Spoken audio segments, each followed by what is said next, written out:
कटंगी विधानसभा में सदस्य होने के नाते पिछले लगभग 1 वर्ष में अनेक प्रकार के प्रयास मेरे द्वारा किए गए हैं। इन प्रयासों को मैं 3 हिस्से में बांटना चाहूँगा।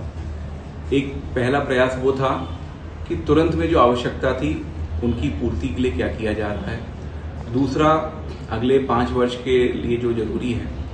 और तीसरा, जो आने वाले भविष्य के लिए जिन चीज़ों की जरूरत है उस दिशा में प्रयास किए जा रहे हैं। तुरंत के लिए तो अगर मैं बात करूं, सबसे जरूरी सामाजिक उत्थान होता है, तो हमने आते ही सबसे पहले यहाँ पे अपने प्रयास से किसी प्रकार का जुआ सट्टा जो चलता था उसको बंद कराने का हमने प्रयास किया। और मुझे पूर्ण विश्वास है कि कटंगी नगर में तो कम से कम ये बहुत नगण्य हुआ है और आसपास भी मुझे लगता है कि इसकी काफ़ी पूर्ति हुई है।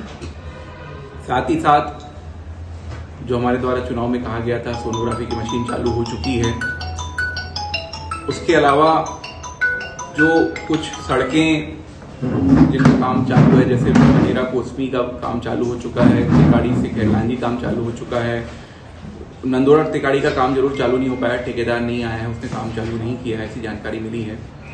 सीवन हेटी के भी पुलिया का जो है काम चालू होने ही वाला है, मेरे ख्याल से अलॉट हो चुका है, बहुत जल्दी वो भी कार्य शुरू हो जाएगा। इसके अलावा भी एक टुइया पार से चोरपिंड के पार रोड, इस प्रकार के रोडों के कार्य जो हैं ये शुरुआत हो चुके हैं या होने वाले हैं। नेक्स्ट स्तर पे मैं आपके ध्यान में वो विषय लाना चाहूँगा जो लंबे समय के लिए हमें क्षेत्र की ज़रूरतें थी, जिसकी हमने पूर्ति कर ली है। आप सबको ध्यान होगा कि हमारे इस पूरे जिले में ऐसे कई गांव हैं जहां पे 1914 का बंदोबस्त चल रहा है। हमारे प्रयासों से, मेरे ही निवेदन पर यहाँ पे कलेक्टर महोदय को लेटर आ गया है, जिसके बाद लगभग सभी तहसीलों में भी वो लेटर आ चुका है कि पुनः ऐसे गांव जहाँ पे पिछले 100 साल से या 100 साल से बंदोबस्त नहीं हुआ है, वहाँ पुनः बंदोबस्त किया जाए।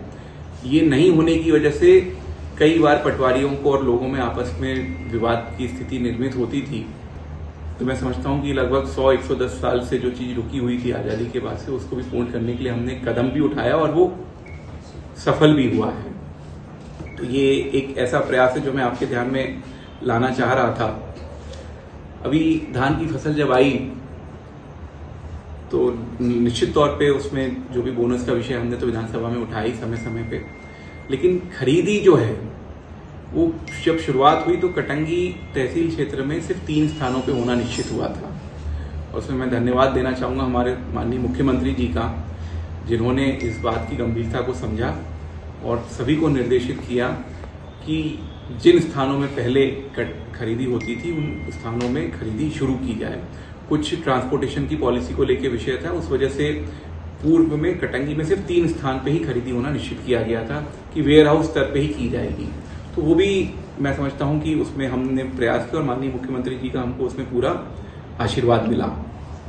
साथ ही साथ एक हमारे जिले की एक समस्या रही थी कुछ सालों से कि हमारी जो राजस्व की भूमि है ये धीरे धीरे फॉरेस्ट विभाग को दी जा रही थी। कार्य कहीं और हो रहा था और बालाघाट जिले की जगह जो है वो फॉरेस्ट में वन विभाग को चली जाती थी, जिससे हमारे पास राजस्व की भूमि अगर कम होगी तो कल को अगर हमें किसी प्रकार के विकास की जरूरत होगी तो पूर्ति नहीं होगी। इसमें भी पता नहीं क्यों नहीं अभी तक किसी ने ध्यान नहीं दिया, पर मैंने भी ध्यान देते हुए लगभग, यानी हमारी विधानसभा में ही नहीं आजू बाजू की विधानसभाओं में भी ये इंश्योर कर लिया है कि आने वाले समय में हमारी कोई भी राजस्व की जगह किसी और के विकास के लिए वन विभाग को ट्रांसफर नहीं होगी। तो मैं समझता हूँ कि ये ऐसी कुछ चीजें रही जिनमें किसी का ध्यान नहीं रहा था।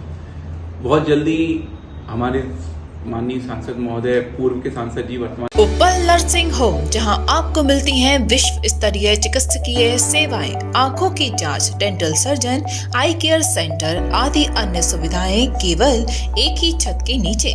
उपल नर्सिंग होम, जहां के प्रमुख डॉक्टर्स हैं विशाल उप्पल, डॉक्टर जयती उप्पल, डॉक्टर वीना उप्पल, डॉक्टर RK उप्पल। उपल नर्सिंग होम, शंकर विहार, बैंक कॉलोनी, मथुरा।